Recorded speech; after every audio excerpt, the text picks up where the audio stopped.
और news state के बड़े सवाल, मंत्री नहीं बने मुसलमान, विपक्ष क्यों परेशान? सरकार करे सबका विकास, विपक्ष मंत्री पद से निराश। मुस्लिम मंत्री मजबूरी, देश हित में काम जरूरी। सरकारी योजनाएं मिली एक समान, मुस्लिम मंत्री पर घमासान। कैबिनेट पर विपक्ष हैरान, अल्पसंख्यक मतलब मुसलमान। इन्हीं सवालों के साथ मेहमानों से करेंगे चर्चा। हमारे साथ मेहमान जुड़े हैं अनिश त्यागी जी, प्रवक्ता बीजेपी, भुवन भास्कर जोशी जी, प्रवक्ता समाजवादी पार्टी, फाजिल अहमद जी जो कि मुस्लिम स्कॉलर हैं। आप तीनों मेहमानों का स्वागत है। फाजिल साहब, क्या लगता था कि पीएम का तो ये अधिकार क्षेत्र होता है, वो अपने हिसाब से जिसे रखे या जिसे हटाए। सवाल इस बात को लेकर है कि इसमें एक एंगल क्यों ढूंढा जा रहा है कि मुस्लिम मंत्री नहीं है? देखिए, एंगल तो आप ही लोग ढूंढते हैं, बाकी किसको पड़ी है? कौन मुसलमान का इतना हमदर्द है जिसको चिंता लगी है कि मुसलमान मंत्री बनेगा या नहीं बनेगा? विपक्ष वालों को। ये तो मीडिया के नहीं, मेरी बस सुनिए, ये तो मीडिया भाइयों का धन्यवाद है कि वो थोड़ा बहुत ये लोग बात कर रहे हैं।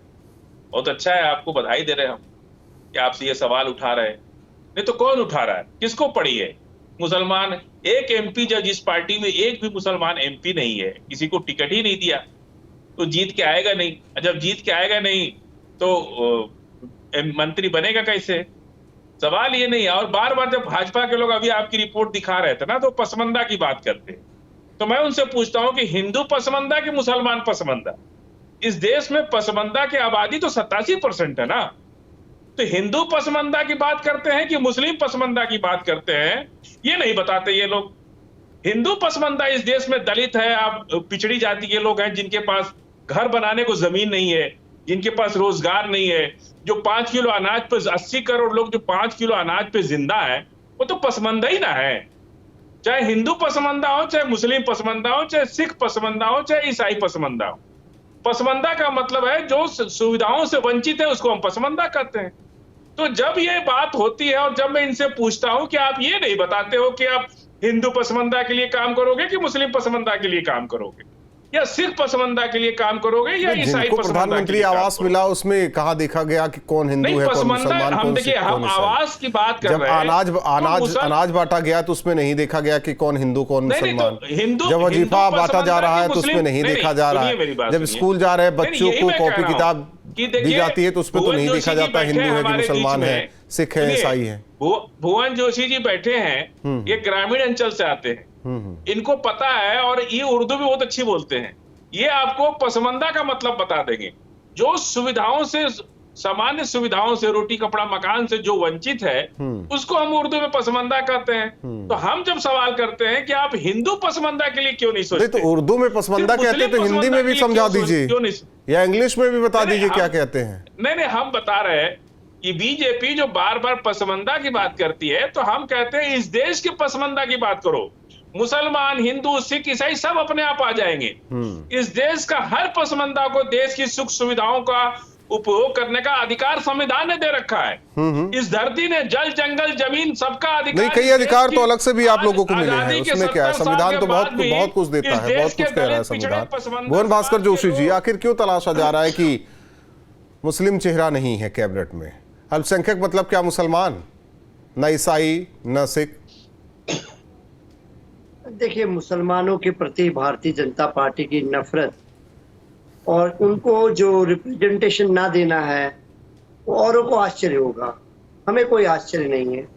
समाजवादी पार्टी को बिल्कुल भी आश्चर्य नहीं हुआ कि एक भी सांसद को बनाने का काम नहीं करा, मंत्री बनाने का काम नहीं करा। ये इनकी पद्धति है, काम करने की पद्धति है। और मुसलमानों को दोयम दर्जे मानने का काम भारतीय जनता पार्टी करती है। मैं आपको याद दिलाना चाहता हूं, 2022 में 403 विधानसभा में एक भी टिकट देने का काम नहीं करा। अभी लोकसभा में टिकट मंत्री तो बनाया है ना यूपी में। मैं जो कह रहा हूं, मैं भी तो गलत नहीं कर रहा। आप तो ऐसे टोक रहे हो जैसे मैं बोल रहा हूं कि 403 विधानसभा एक भी टिकट नहीं दिया और आप कह रहे इसको टिकट दिया। नहीं, हमने कहा टिकट दिया। हम तो ये तो कह रहे हैं कि योगी कैबिनेट में मंत्री तो है ना, मुस्लिम चेहरा तो है। थोड़ा सा जब मुझे सबको समय दे रहे हो तो मेरी बात नहीं, करेक्ट करता हुआ चलूं ना, मैं लोगों को बताता रहूं, जानकारी मिलती रहे सबको। 80-20 की बात कौन करता है चुनाव में, विधानसभा में, लोकसभा में, पूरे चुनाव में अगर कैंपेनिंग का सार हम लेंगे तो केवल सार यह है कि आदरणीय प्रधानमंत्री जी ने मुसलमानों को गलियाने का काम करा है। पूरा चुनाव में अगर उनका फोकस रहा है तो किस प्रकार हिंदू मुसलमान का राजा और मुसलमानों को गाली देकर वोट देने का काम करे हिंदू समाज, इसी पे उन्होंने केंद्रित करा है। इसी पे जवाब मिल गया। 303 सीटों से कहां पहुंच गए ये पूरे प्रदेश और देश को पता है, क्योंकि जो भारत का संविधान है, मैं कानून का विद्यार्थी हूँ, भारत का जो संविधान कहता है वो कहता है सबको उचित प्रतिनिधित्व मिले, सभी धर्म सभी जाति सभी वर्ग के लोगों को मिले। तो हमें कोई आश्चर्य नहीं। और अभी आप एक विषय और कह रहे थे, समझाने की कोशिश कर रहे थे कि सुविधाएं मिले। सुविधाएं अलग होता है माननीय राहुल जी, और रिप्रेजेंटेशन अलग होता है। रिप्रेजेंटेशन भी दिया जाता है, सुविधाएं भी दी जाती है, लेकिन रिप्रेजेंटेशन नहीं देते। ये उनका विषय, उनकी पार्टी ने तय कर रखा है कि मुसलमानों को गलियाएंगे, मुसलमानों को एमपी का टिकट देंगे। इतनी चिढ़ क्यों है अवनीश त्यागी जी? विपक्ष के मुताबिक आप लोग इतना क्यों चिढ़ते हैं मुसलमानों से?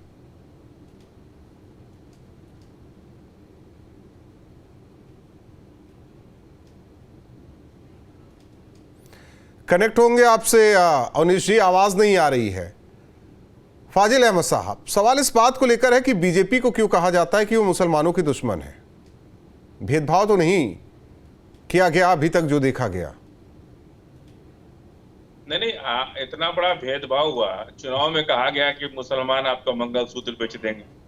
अरे कौन मुसलमान जा रहा है मंगलसूत्र बेचने? कोई नहीं, वो तो कह रहे थे कांग्रेस है क्या? कांग्रेस को मुसलमानों को नहीं कहा। यहाँ मैं करेक्ट करता चलूं। फाजिल अहमद साहब, अगर भुवन जोशी बैठे हैं और राहुल जी बैठे हैं, अगर मेरा मोबाइल भी छीन के आप ले जाएंगे तो इस देश में संविधान है कि नहीं हमको बचाने के लिए? आप बोलिए। अगर भुवन जी हमारा मंगलसूत्र, हमारी पत्नी का मंगलसूत्र या हमारा मोबाइल छीन ले हमसे, तो इस देश में संविधान है कि नहीं है? और प्रधानमंत्री बोल रहे जो पूरे संविधान के मालिक हैं, तो बुरा तो लगता है हमको ना। आपको भी बुरा लगेगा, लेकिन आप बोल नहीं रहे, समझ रहे आप? लेकिन ये बात अगर हमको कोई गाली देगा राहुल जी, तो आपको बुरा लगेगा ना। एक हम भी भारत के आपके भाई हैं, एक ही माँ के हम लोग संतान है। आपका राहुल नाम है, हमारा फजील नाम है। हम लोग सब तो एक ही माँ के संतान है ना, इसी देश के नागरिक हैं। तो अगर आपको कोई कुछ कहेगा तो हमें भी बुरा लगेगा, और यही भारत की संस्कृति। हमें कुछ कहेगा तो आपको बुरा लगेगा। तो क्या इस देश के दबे कुचले समाज के लोग जो मुसलमानों के ऊपर इस तरह के हमले प्रधानमंत्री ने किया, तो आज मुसलमान के साथ खड़े हो गए? 10 साल से नहीं खड़े हो रहे थे, आज खड़े हो गए वो लोग कि नहीं ये गलत बात है, और दे दिया जनादेश कि आपको स्वतंत्र जनादेश फिर भी नहीं रोक पाए, नहीं मिल जाएगा कि आप किसी को कुछ फिर भी नहीं रोक पाए। एक बैरियर लगाया, नहीं रोक दिए, बहुत नहीं रोक पाए। इसे रोकना नहीं कहते। रोकना का मतलब कि सरकार ना बनती। नहीं ठीक है। अवनीश त्यागी जी, 1 मिनट आ रहे। फाजिल साहब, अवनीश त्यागी जी, क्यों इतनी जलन क्यों मुसलमानों से, इतनी चिढ़ क्यों मुसलमानों से? आवाज आ रही प्रॉपर, अब विपक्ष सुन ले बस। देखिए, विपक्ष का दर्द ये है कि देश की जनता ने माननीय नरेंद्र मोदी जी को पूर्ण बहुमत के साथ फिर तीसरी बार जो प्रधानमंत्री बनाया है, उससे इनके पेट में ऐंठन हो रही है, मरोड़ हो रही है। और खास तौर से समाजवादी पार्टी, इस तरह से उन्होंने एक तरह से तुष्टीकरण का खास तौर से एक वोट बैंक को भड़काने का, फुसलाने का, हड़काने का तमाम प्रयत्न करके देख लिया, उसके बावजूद भी काम नहीं हुआ। माननीय नरेंद्र मोदी जी बहुमत के साथ प्रधानमंत्री बने, तो उनको दर्द तो होना बहुत लाजिम। और केवल प्रधानमंत्री नरेंद्र मोदी ऐसे रहे हैं जिसका सबका साथ सबका विकास को बराबर दर्जे से देखा गया है। सरकारी सुविधाओं का लाभ। जोशी जी का सवाल था, देखिए योजनाएं देना अलग है, प्रतिनिधित्व देना अलग है। प्रतिनिधित्व भी है, प्रतिनिधित्व है, अल्पसंख्यक वर्ग का पूरा प्रतिनिधित्व है। नहीं, अल्पसंख्यक में देखिए, अल्पसंख्यक में देखिए आप लोगों ने तीन मंत्री पद दिए हैं, लेकिन उसमें मुसलमान चेहरा नहीं है। मेरी बात सुनिए, ये जिसकी जितनी जरूरत है उतना काम है। मैं कह रहा हूं उत्तर प्रदेश दानिश अंसारी को बनाया गया, विधायक बने, उनको मंत्री बनाया, फिर विधायक बना। ये काम केवल पार्टी कर सकती है। मैं भुवन जोशी से पूछना चाहता हूं, उनकी पार्टी में प्रदेश नहीं बनता, क्यों नहीं बनता उनके प्रदेश अध्यक्ष? क्यों वो डर जाते हैं? वो दहशत होती है। अगर उनमें इतनी हिम्मत है, नेता को दल अगर आपको पद छोड़ रहे हैं, वो फिल्म को बनाकर दिखाते तो पता लगे। केवल अपने याद हैं, केवल अपने परिवार चाहते हैं, उनको किसी को नहीं देना चाहते। भारतीय जनता पार्टी के आधार पर कोई भेदभाव नहीं होता। सबका सम्मान हुआ है, सम्मान नहीं, योजनाओं का लाभ दिया है और लाभ दिया है। वो नहीं मानेंगे, जो आप कह रहे हैं वो नहीं मानेंगे।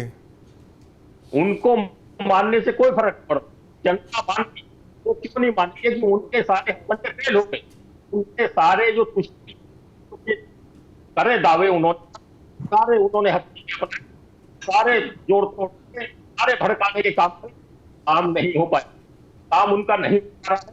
तो सोचना चाहिए कि अखिलेश लगातार जो पार्टी उसके बारे में सोचना चाहिए, नहीं बन पाएंगे। जोशी जी जवाब दीजिए। देखिए, मैं तो पहली बात तो अपने साथी क्या जरा चुप भी हो जाइए, अब हो गया आपका टाइम, बोल दिया, मना कर दिया एंकर ने, क्या है यार। नहीं, मना नहीं किया है, आपको वक्त दिया है, तो इन्हें जब रुकवाइए तभी तो। सुन लीजिए अवनीश जी, सुन लीजिए अवनीश जी, सुन लीजिए। मैं तो अपने त्यागी जी से कहना चाहता हूँ, 19 के बाद जब 24 में चुनाव हुआ और जो आपकी परफॉर्मेंस निकल आई, आप इससे बहुत खुशी हैं। मैं कहना चाहता हूँ ये आपकी खुशी मेंटेन रहनी चाहिए, और 29 में इससे भी नहीं, क्या तरीका है, इसलिए तो 62 के बाद क्या अवनीश जी दिक्कत हो रही है जोशी जी को। बात नहीं, हम इनकी बात सुनते ही हैं, बाद में सुनते हैं। सुन लीजिए। मैं तो कह रहा हूँ 2019 के बाद जो 2024 में आपकी परफॉर्मेंस का परिणाम आए हैं और प्रफुल्लित हुए हैं, इस परिणाम के बाद हम तो कहते हैं ये प्रफुल्लित रहना, अगर ये इस परिणाम के बाद हो तो ये बदस्तूर जारी रहना चाहिए 2029 में भी। आपकी जो उत्तर प्रदेश में स्थिति हुई है, सीटें 303 से जो डाउन हुई है, अगर इसमें आप प्रफुल्लित तो आप खुश रहिए, हम तो आगे अपनी तैयारी कर रहे हैं, अपने पीडीए के साथ हम लोग आगे बढ़ रहे हैं, तो आप करिए इसको। अगर आप प्रफुल्लित हैं परफॉर्मेंस से, भगवान आपको बहुत बधाई दे, बहुत शुभकामनाएं, और आपकी परफॉर्मेंस ऐसी चलते रहे, जैसी परफॉर्मेंस आपकी चल रही है और चलते रहे, 27 में भी ऐसी चलती रहे, 29 में भी ऐसी चलते रहे, हम बहुत खुश होंगे एज ए विपक्ष। अगर आप इस परफॉर्मेंस से फाजिल साहब देखिए, क्या वाकई बीजेपी मुस्लिम विरोधी है, या एक सेट कर लिया गया है, माइंडसेट बना लिया गया है कि बीजेपी मुस्लिम विरोधी है, और बार बार उस चीज को कुरेदना, उस बात पर इशारा करना कि देखिए मोदी की सरकार है या बीजेपी की सरकार है, एनडीए की भी सरकार है, मुस्लिम चेहरा नहीं मिलने वाला, मुस्लिमों की बात नहीं होने वाली। नहीं, देखिए ऐसा है कि हम ये नहीं मानते हैं कि मुस्लिमों की विरोधी है। कुछ हिंदू कट्टरपंथियों के दबाव में बीजेपी आ जाती है, और जब आ जाती है तो वो उसको अपने रूप में आना पड़ता है। नहीं तो प्रज्ञा ठाकुर का जब टिकट काटा, रमेश बिधूड़ी का टिकट काटा, तो मुसलमान को भी लगा कि शायद अब प्रधानमंत्री जी के अंदर कुछ बदलाव आ रहा है, या भाजपा के अंदर कुछ बदलाव आ रहा है। और पहले चरण तक सब कुछ ठीक चल रहा था, लेकिन उसके बाद जिस तरह से प्रधानमंत्री ने मुसलमानों को सीधे टारगेट करना शुरू कर दिया और कहा कि आपका मंगलसूत्र मुसलमान बेच देंगे, तो ये सब बातें जिस तरह से चुनाव को इतना वो तो कांग्रेस की घोषणा, कांग्रेस का जो घोषणा पत्र था उसे लेकर कह रहे थे, और उसमें लिखा हुआ है अल्पसंख्यकों को लेकर, उसमें ये कहा गया है कि बहुसंख्यकवाद नहीं चलने देंगे इस देश में। नहीं, बहुसंख्यकवाद चला रहा है, ये तो कांग्रेस कहती है। कौन रहा है? कांग्रेस कहती है। बहुसंख्यकवाद कौन चला रहा है? कौन चला रहा है? के दबाव में आकर के कौन चला रहा है? दलित का, और 80 सीट जीत रहे थे लोग, उत्तर प्रदेश के लोग 80 सीट जीत रहे थे। क्या हुआ उसका? दलित के खिलाफ, पिछड़ों के खिलाफ, मुसलमानों के खिलाफ, तो क्या करेंगे ये लोग? किसका क्या मतलब निकलता है? ये कह रहे हैं कि मुसलमान जो हत्या है वो तो फार्मूला है, वो कामयाब है। पीसीआर से कहूंगा कि अवनीश जी को फिर से करे, क्योंकि आवाज सही नहीं आ रही है अवनीश जी की। फाजिल साहब आप बोलते रहिए। मैं ये कह रहा हूं कि मुसलमान नहीं, उसमें ये भी कहा गया है कि धार्मिक स्वतंत्रता दी जाएगी। जो सुन लीजिए, भाषा जो बोलते हैं ना, आपको हम 1 किलो घी का लड्डू खिलाएं और फिर गाली दें तो आपको अच्छा लगेगा क्या? हम तो कह रहे हैं कि पहले चरण से पहले उन्होंने प्रज्ञा ठाकुर का टिकट काटा और कहा कि भाई मुसलमानों के खिलाफ इन्होंने अपमानजनक शब्दों का इस्तेमाल रमेश बिधूड़ी ने किया, प्रज्ञा ठाकुर, इसलिए उनको टिकट काटा गया। मुसलमान भी काफी खुश था, लग रहा था कि भाई प्रधानमंत्री और भाजपा की सोच कुछ बदल रही है। लेकिन जिस तरह से प्रथम चरण के बाद मैं तो यही बात बार बार कह रहा हूं कि हमको अपमानित किया जा रहा है। इस देश का लोकतंत्र संविधान नहीं अधिकार किसी को देता है, ये मेजॉरिटी की गुंडागर्दी है। ये बहुसंख्यकवाद है कि आप अल्पसंख्यक समाज के लोगों का अपमानित करें, उनका तिरस्कार करें। ये चीज ठीक नहीं तो है। अल्पसंख्यक का मतलब क्या केवल मुसलमान ही है? नहीं, अल्पसंख्यक का मतलब मुसलमान भी है ना, मुसलमान तो है ना। लेकिन उसमें। विपक्ष और मुसलमान विपक्ष की कहा जो गया? डिक्शनरी है उसमें तो केवल मुसलमान ही है। प्रधानमंत्री ने क्या कहा कि अल्पसंख्यक कहा कि मुसलमानों का मंगलसूत्र मुसलमानों को बेच दिया जाएगा, ये कहा ना, अल्पसंख्यक थोड़ी कहा। उन्होंने कहा कि मुसलमान का मंगलसूत्र, हिंदू का मंगलसूत्र मुसलमान बेच देगा, तो सीधे मुसलमान का नाम ले रहे। कहां वो कह रहे हैं कि अल्पसंख्यक? वो तो कांग्रेस की अगर सरकार आती या गठबंधन की सरकार आती तो होता है ऐसा। वो तो ये कहते हुए नजर आए। सरकार किसका मंगलसूत्र बेच दिया? 70 साल थी ना कांग्रेस की सरकार, किसका मंगलसूत्र बेच दिया? ये बात प्रधानमंत्री को शोभा देती है क्या? आखिर हम भी इस देश के नागरिक हैं, मुसलमान का भी योगदान है इस देश के अंदर, हम भी टैक्स पेयर हैं, हम भी टैक्स देते हैं, हम भी तमाम सरकारी सुविधाओं में पैसा देते हैं, हम भी रोड पर चलते हैं तो टोल टैक्स देते हैं, सारा टैक्स देते हैं, जीएसटी देते हैं, भारत के संविधान को अक्षरशः पालन करते हैं। तो हमारा अधिकार नहीं है क्या इस देश पर?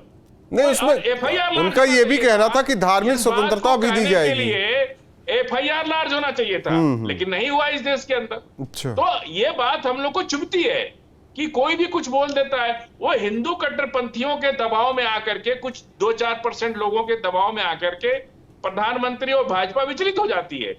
जबकि भाजपा मुसलमानों, हम कभी नहीं कहते हैं कि भाजपा मुसलमानों का अहित करती है या अहित सोचती है, लेकिन वो कुछ कट्टरपंथियों के दबाव में आकर के इस तरह की बयानबाजी करती है जिससे उनकी बातें हमको चुभती हैं। नहीं तो एक एंगल तो निकाल लिया ना कि कैबिनेट में जगह नहीं दी गई। 16% आबादी इस देश की आप इग्नोर, भारत का संविधान कहता है कि एक इंसान को भी हम नहीं तकलीफ होने देंगे। 1%, 0.1% भी अगर एक आबादी, एक व्यक्ति इस देश का नागरिक है या नागरिक नहीं भी है, तो भारत के टेरिटरी में रह रहा है, उसकी सुरक्षा करना, उसका सम्मान रखना हमारा कर्तव्य है। इसमें तो वो भी संविधान क्यों ये माथा लगा रहे संविधान पर? ठीक, एक छोटी सी चीज, एक छोटी सी चीज, मुस्लिम स्कॉलर हैं फाजिल अहमद साहब, मुस्लिम स्कॉलर हैं, आप संविधान की बात कर रहे हैं।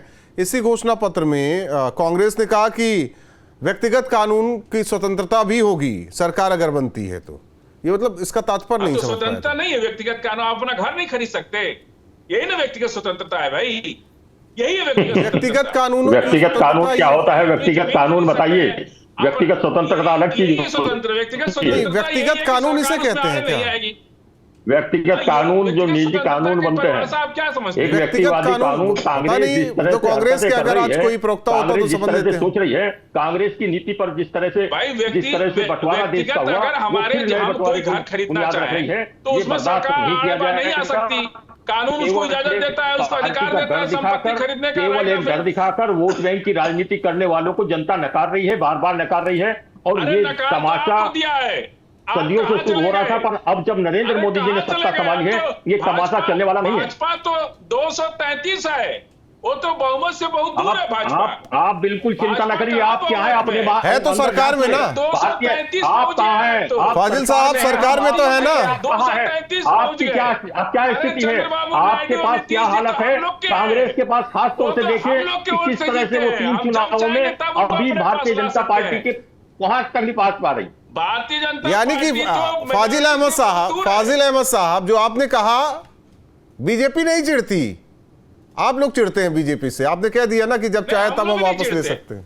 अरे हम लोग भी नहीं चिढ़ते, कश्मीर में जिताया ना 2 सीट, ऐसा नहीं है, हम लोग भी नहीं चिढ़ते, हम लोग भी नहीं चिढ़ते।